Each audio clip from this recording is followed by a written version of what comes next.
Good morning बच्चों।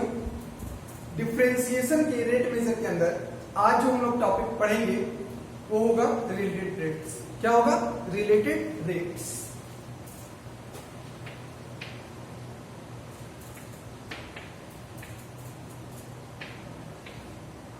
What is related rates? और यहीं से क्वेश्चन की चांसेस होती है मैक्सिमम बनने की, अगर बनेगा तो। रिलेटेड रेट्स जो होता है वो क्या होती है, वो हमने बताया था कि कोई क्वांटिटी टाइम के रिस्पेक्ट में अगर चेंज हो रहा है तो उसके चेंज होने से किसी दूसरे क्वांटिटी की चेंजिंग पर क्या प्रभाव पड़ेगा। जैसे हमने एक गुब्बारे का एग्जांपल लिया था और कहा था एक बैलून को अगर हम इन्फ्लेट करते हैं, फुलाते हैं, तो टाइम जैसे जैसे बढ़ता है गुब्बारे का वॉल्यूम बढ़ता जाता है। तो क्या रेडियस भी टाइम के रिस्पेक्ट में नहीं बढ़ता है? बढ़ता है। जब आप स्टार्ट करते हो फुलाना और 10 सेकंड के बाद जब देखते हो तो बीच में जैसे जैसे गुब्बारे की साइज बढ़ती जाती है, तो जैसे जैसे गुब्बारे की साइज बढ़ रही है तो वैसे वैसे रेडियस भी बढ़ रहा है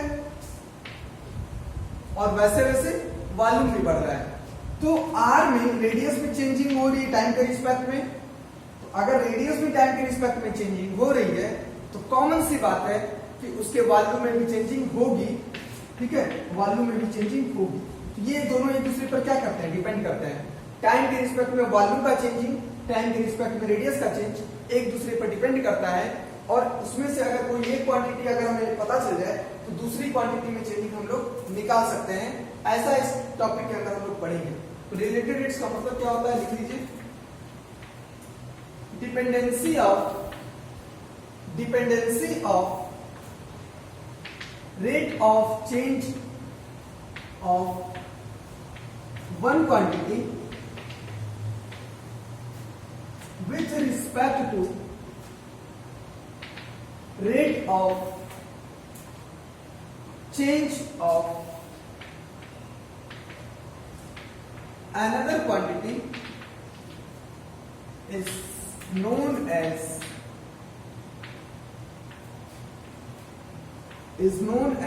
related rates। ठीक है, dependency of rate of change of one quantity, एक क्वांटिटी की रेट ऑफ चेंज की जो है रेट ऑफ चेंज होगा वन क्वांटिटी का, तो किस प्रकार से डिपेंड होगा रेट ऑफ चेंज ऑफ दूसरी क्वांटिटी से। तो उसकी जो डिपेंडेंसी होती है उसी को आपस में क्या कहते हैं? Related rates. क्या रिलेशन होता है दोनों के रेट्स में? रिलेटेड का मतलब रिलेशन और रेट्स का मतलब तो आप जानते हैं rate of change of quantity. तो टाइम के रिस्पेक्ट में दोनों क्वांटिटी के रेट ऑफ चेंज में क्या रिलेशन होता है वही पढ़ते हैं किसमें? Related rates. एग्जांपल लिख लीजिए। Rate of change of radius depends on the rate of change of volume. लिख लीजिए। Rate of change of volume depends rate of change of volume of sphere depends on the rate of change of radius. होता है ना? दूसरा एक और बताइए। Rate of change of surface area of cone, किसी का भी बता दीजिए, depends on the surface area. जो होता है सरफेस एरिया किसका? ऑफ कोन का। ठीक है, सरफेस एरिया ऑफ कोन क्या होता है? Rate of change of surface area. अगर हम लेटरल की बात करें या टोटल की बात करें तो 2 पाई आर एल प्लस आर होता है। टोटल की बात करें तो एल और आर पर डिपेंड करता है। तो rate of change of surface area of cone depends on the rate of change of radius. ठीक है, क्योंकि रेडियस पे डिपेंड करता है। तो आपको पता है जैसे जैसे रेडियस बढ़ेगा वैसे वैसे उसका सरफेस एरिया भी क्या होगा? बढ़ता जाएगा। तो चलिए इसको हम लोग पढ़ेंगे। हो गया, इसको नोट कर लिया आपने। ये हमने बता दिया था और इसको नोट कर लीजिए। आगे क्वेश्चंस के थ्रू क्वेश्चन देखिए किस प्रकार का पूछा जाएगा आपसे।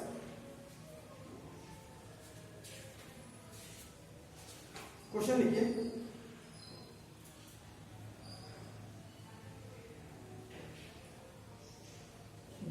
इसमें क्वेश्चन लिखिए, an edge of a variable cube, an edge of a variable cube, an edge of a variable cube is increasing at the rate of is increasing at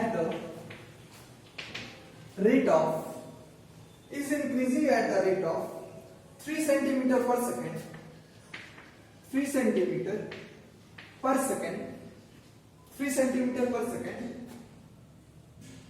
How fast is the volume of the cube?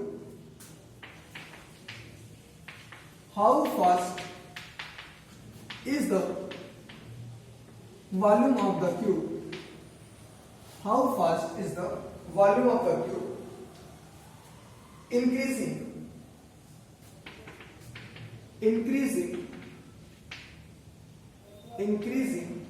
when the edge is 10 centimeter long. When the edge is 10 centimeter long.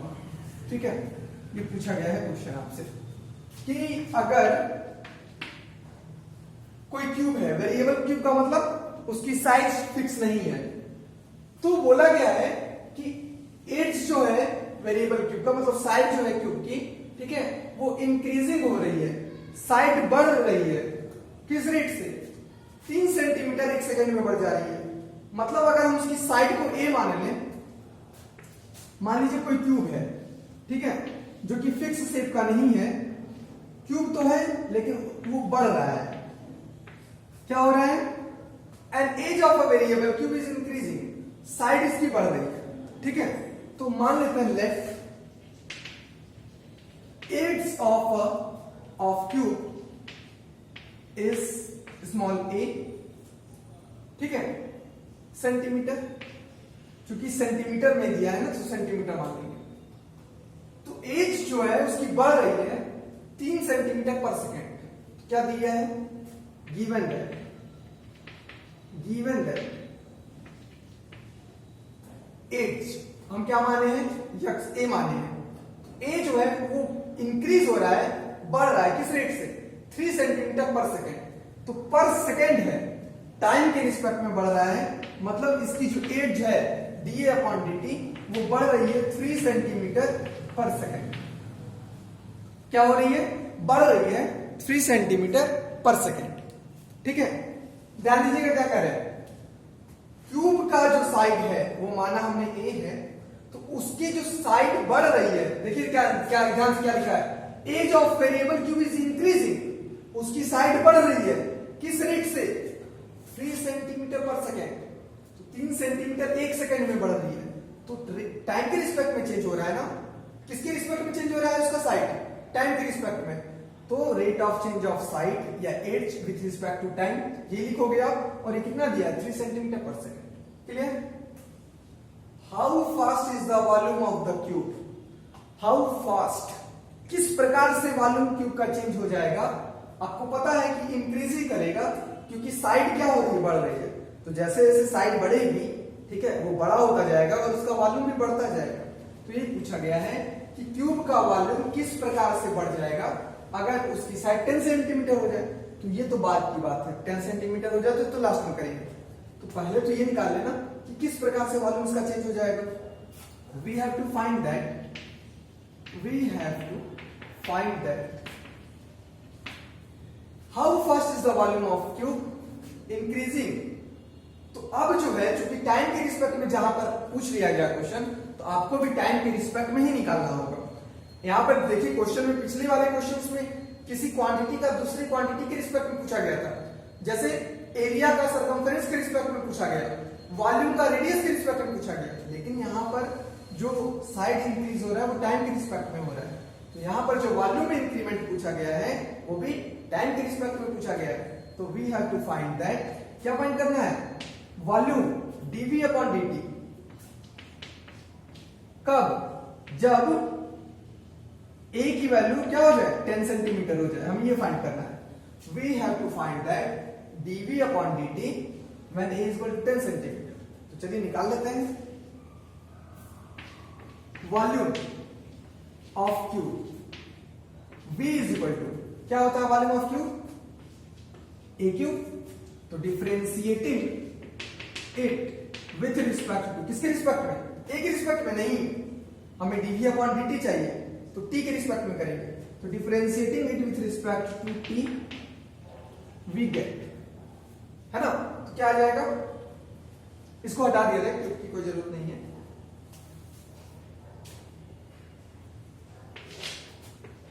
dv upon dt is equal to ddt of a cube. v का differentiation किया t के respect में, तो इसका भी करना पड़ेगा t के रिस्पेक्ट में। अब दिक्कत आती है कि कांस्टेंट है कि वेरिएबल है।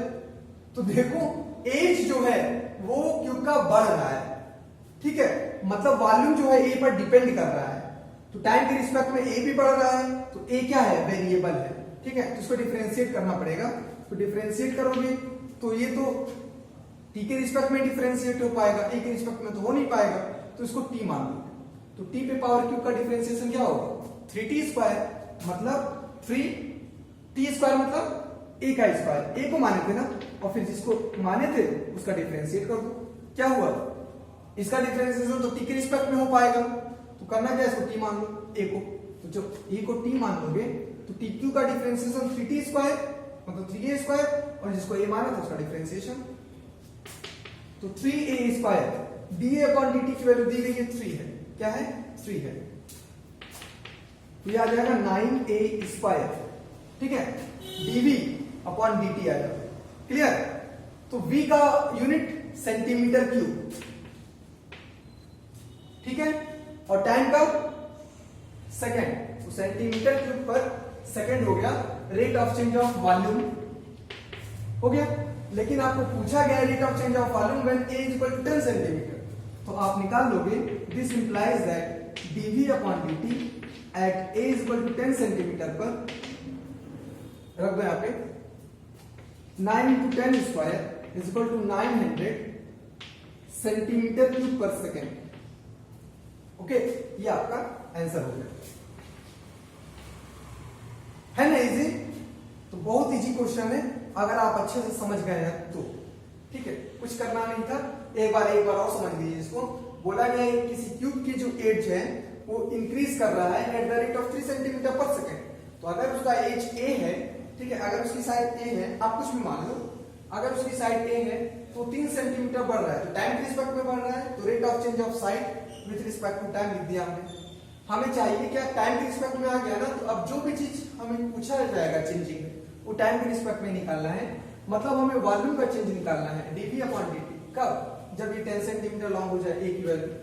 तो पहले dv अपॉन dt निकालने के लिए आप v का फार्मूला लिखोगे, उसका t के रिस्पेक्ट में डिफरेंशिएट करोगे, तो देखोगे कि a कांस्टेंट नहीं है क्योंकि a बढ़ रहा है, ठीक है।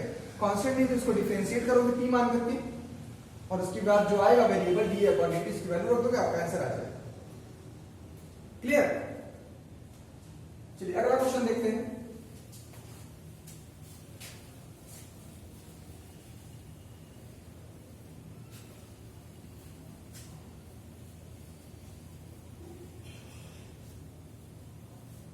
अगला क्वेश्चन देखिए।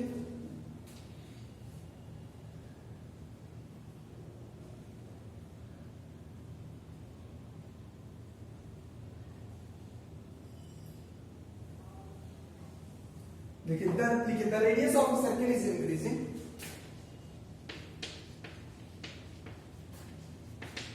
The radius of a circle is increasing at the rate of 0.7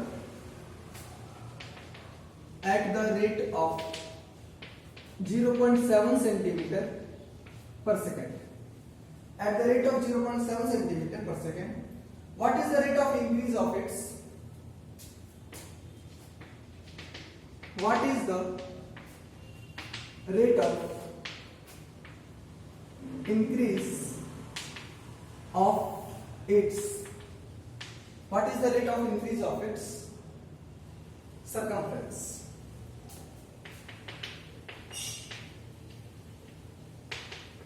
बहुत सिंपल सा है, सोल्यूशन में आ जाएगा। The radius of circle is increasing. Radius use किया गया है और सरकमफ्रेंस यूज किया गया है। पहले आप लिख लीजिए let C be the circumference of circle having radius smaller। पहले जो टर्म्स यूज किया गया है आप उसको नोट कर लीजिए, सी और आर मान लीजिए। चलिए क्या है, आप radius of a circle is increasing. Radius जो है सर्किल का वो इंक्रीज कर रहा है, किस रेट से? 0.7 सेंटीमीटर पर सेकेंड। मतलब गिवन क्या है? गिवन दैट रेडियस में चेंज हो रहा है, इंक्रीज हो रहा है, किसके रिस्पेक्ट में? टाइम के रिस्पेक्ट में। तो D R upon D T दिया गया है 0.7 सेंटीमीटर पर सेकेंड, है ना? टाइम के रिस्पेक्ट में पर सेकेंड आ गया। What is the rate of increase of its circumference? Circumference में किस प्रकार का इंक्रीमेंट होगा ये बताना है हमें। We have to find that. We have to find that. क्या फाइंड करना है? सर्कमफ्रेंस में किस प्रकार से इंक्रीज होगा। Find the what is the rate of increase of its circumference. तो सर्कमफ्रेंस है सी, इसमें किस प्रकार से चेंजिंग होगा, किसके रिस्पेक्ट में? यहाँ टाइम आ गया तो यहाँ भी टाइम के रिस्पेक्ट में ही पूछा गया है, तो ये हमें चाहिए डीसी अपॉन डीटी। तो सबसे पहले आप सी का फार्मूला लिख दीजिए। सर्कमफ्रेंस ऑफ सर्किल क्या होता है? 2 पाई आर। हमें चाहिए क्या? डीसी अपॉन डीटी चाहिए, तो डिफरेंशिएट कर दीजिए। Differentiating it with respect to किसके रिस्पेक्ट में? टाइम। वी गेट, तो आपको मिल जाएगा डीसी अपॉन डीटी। 2 पाई बाहर हो जाएगा, कांस्टेंट है, चूंकि आर कांस्टेंट नहीं है, क्योंकि आर बढ़ रहा था, तो आर का डिफरेंशिएशन होगा किसके रिस्पेक्ट में? टाइम के रिस्पेक्ट में। तो डी आर अपॉन डीटी आ जाएगा। This is 2 pi, D R upon DT की वैल्यू दी गई 0.7। ये आ जाएगा कितना है? ये आ जाएगा 1.4 पाई। 1.4 पाई मतलब 1.4 इंटू 22/7। 7 से कर देंगे इसको तो 0.2 टाइम्स। क्यों? 0.2 टाइम्स कर दीजिए तो कितना आ जाएगा? ये 22 इंटू 0.2 4.4 यूनिट की बात आती है। तो सर्कमफ्रेंस की यूनिट सेंटीमीटर या मीटर, तो यहां पे हो जाएगा सेंटीमीटर में, तो centimetre with respect to time, time हो जाएगा सेकेंड। तो 4.4 सेंटीमीटर पर सेकेंड हो जाएगा सर्कमफ्रेंस का चेंज। ठीक है ना इजी क्वेश्चन? नोट कर लीजिए।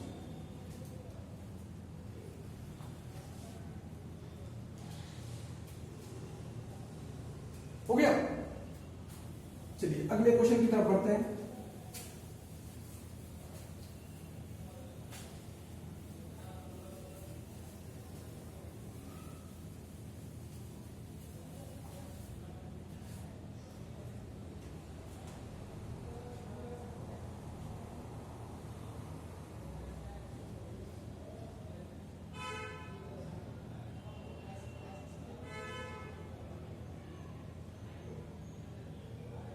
चलिए लिखिए question.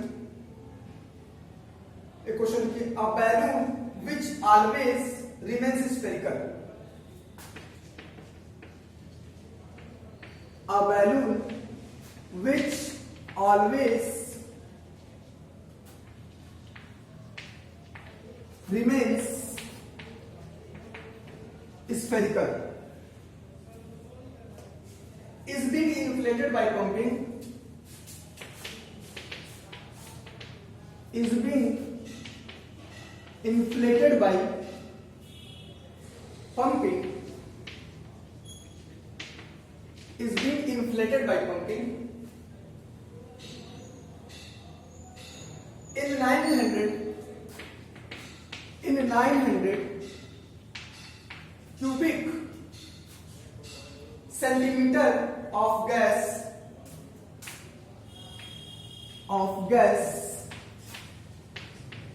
per second. Find the rate at which the radius.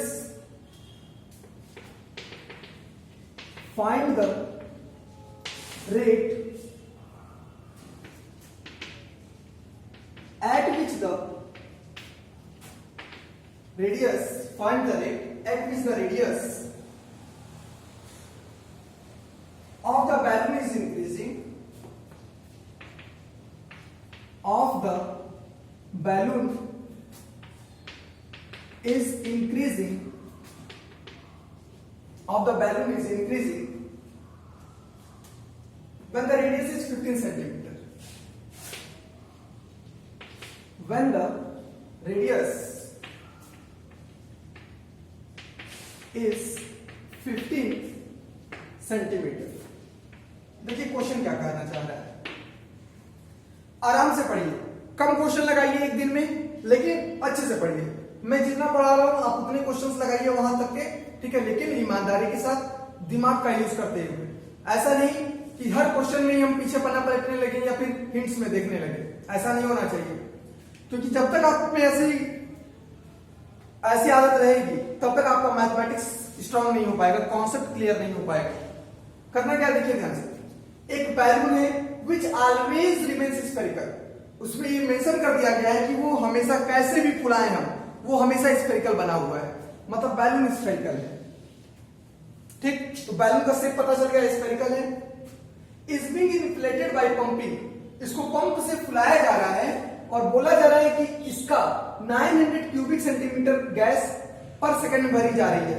मतलब एक सेकंड में इतनी वॉल्यूम गैस की भरी जा रही है. तो एक बात बताओ, गैस की कितनी वॉल्यूम भरी जाएगी? गैस की उतनी ही वॉल्यूम भरी जाएगी जितना कि, या गैस की जितनी वॉल्यूम भरी जाएगी उतना ही इस बैलून का शेप होगा. अगर हम कुछ कम अमाउंट में गैस भरेंगे तो जितना गैस का वॉल्यूम भरेंगे उतना ही वॉल्यूम इसका होगा. और फुलाएंगे और ज्यादा भरेंगे तो गैस की वॉल्यूम भी बढ़ती जाएगी, तो उतनी ही वॉल्यूम होगी जितनी की इस बैलून की होगी, क्योंकि बैलून में क्या भरा हुआ है, गैस भरी हुई है. ओके, तो इस पूरे बैलून में क्या भरी है, गैस. और गैस की कितनी वॉल्यूम भरी होगी, जितना कि इसका वॉल्यूम होगा. तो let V be the volume of balloon, या ब्रैकेट में लिख लीजिएगा गैस, क्योंकि गैस की वॉल्यूम उतनी होगी जितनी की बैलून की हो जाएगी, क्योंकि गैस जितना वॉल्यूम भरा जाएगा उतना ही वॉल्यूम बैलून का होगा. तो let V be the volume of balloon. किसकी यूज की गई है, वॉल्यूम की. और किसका पूछा गया है, रेडियस का. ठीक है, let V be the volume of balloon having radius smaller. देखो, a balloon which always remains spherical. एक बैलून स्फेरिकल ही रहेगा अगर हम उसको इन्फ्लेट कर रहे हैं, फुला रहे हैं. और बोला गया है कि 900 क्यूबिक सेंटीमीटर ऑफ गैस भर रहे हैं पर सेकेंड में. तो एक सेकेंड में 900 सेंटीमीटर क्यूब गैस भरा जा रहा है. तो इसका जो वॉल्यूम हो रहा है, rate of change of volume with respect to time, एक सेकंड में वो 900 क्यूबिक सेंटीमीटर हो गया. ठीक है, find the rate at which the radius of the balloon is increasing. Balloon के रेडियस में कितना इंक्रीज होगा ये हमें चाहिए जब बैलून का रेडियस 15 सेंटीमीटर हो जाए. तो पहले 15 नहीं लिखना है, पहले तो निकाल लेना है. तो हमें करना क्या है, पहले गिवन दैट. सबसे पहला काम क्या होता है, जो क्वांटिटी दी जाती है वो लिखना, और जिसमें चेंज ऑफ रेट निकालना है उसकी क्वांटिटी को मेजर कर देना, मेंशन कर देना कि क्या है ये. Given that dV upon 900 centimetre cube पर सेकेंड. कितनी गैस भरी जा रही है, 900 क्यूबिक सेंटीमीटर पर सेकेंड. तो एक सेकेंड में 900 सेंटीमीटर क्यूब गैस भरी जा रही है. तो मतलब जितनी गैस भरी जा रही है उतना ही वॉल्यूम हो जाएगा किसका, गुब्बारे का, बैलून का. तो dV अपॉन dt दिया गया है. We have to find that. क्या फाइंड करना है, rate of change of radius of the balloon, मतलब dr अपॉन dt चाहिए. रेडियस में चेंज कितना होगा, टाइम के रिस्पेक्ट में. क्यों, क्योंकि टाइम के रिस्पेक्ट में दिया गया है. तो dr/dt हमें चाहिए कब? जब r की वैल्यू 15 हो जाए, ये हमें चाहिए। ठीक है, क्या चाहिए? ये चाहिए। चलिए ध्यान दीजिएगा, यहां पर V क्या है? वॉल्यूम ऑफ बैलून या गैस। और बैलून या बैलून जो है वो कैसा है? स्फेरिकल है। तो स्फीयर का वॉल्यूम क्या होता है? 4/3 पाई आर क्यूब होता है ना। स्फीयर का वॉल्यूम क्या होता है? 4/3 पाई आर क्यूब। डिफरेंशिएट कर दीजिए इसको। Differentiating it with respect to t we get, t के रिस्पेक्ट में नहीं करोगे तो हमें dr/dt मिलेगा नहीं, टी के रिस्पेक्ट में ही चाहिए हमें। चलो करो डिफरेंशिएट, हटा दिया जाए ना। क्वेश्चन समझ में आ गया है आपको? क्वेश्चन को हटा दिया जाए।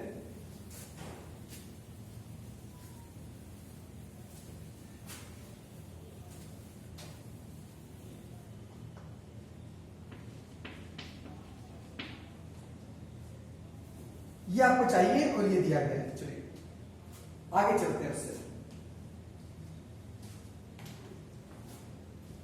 उसके आगे डिफरेंशिएट करोगे तो आपको क्या मिलेगा? dv/dt is equal to differentiation of 4/3 pi r cube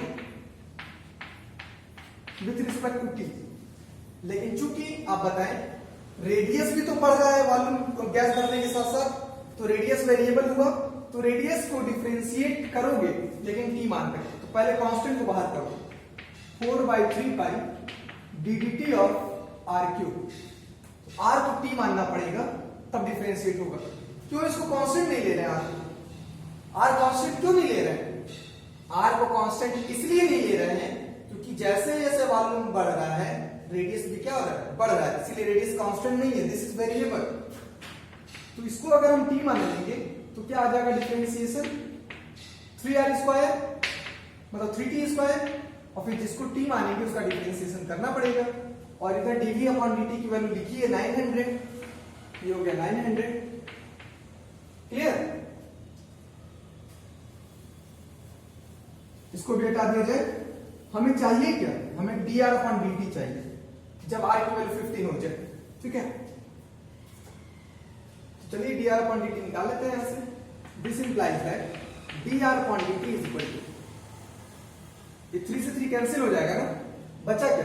4 pi are square, तो उधर डिवाइड में हो जाएगा 900/4 पाई आर स्क्वायर। तो हमें चाहिए क्या? dr/dt तो चाहिए, लेकिन जब r कितना हो जाए? 15 सेंटीमीटर, निकाल लीजिए 900/4 पाई इंटू 15 का स्क्वायर। तो 15 का स्क्वायर कितना आएगा? 225। कैंसिल होगा कि नहीं? 225 को 4 टाइम्स इंटू करेंगे तो 900 आ जाएगा। तो ये हो जाएगा 1/पाई। क्या हो जाएगा? 1/पाई, और 1/पाई का मतलब 7/22 है ना। 7/22 क्या?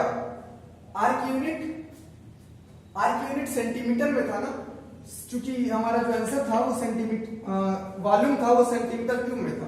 तो आर सेंटीमीटर हो जाएगा और टाइम की यूनिट सेकंड हो जाएगी, तो सेंटीमीटर पर सेकंड। ओके, ये आपका आंसर हो गया, इसको नोट कर लीजिए।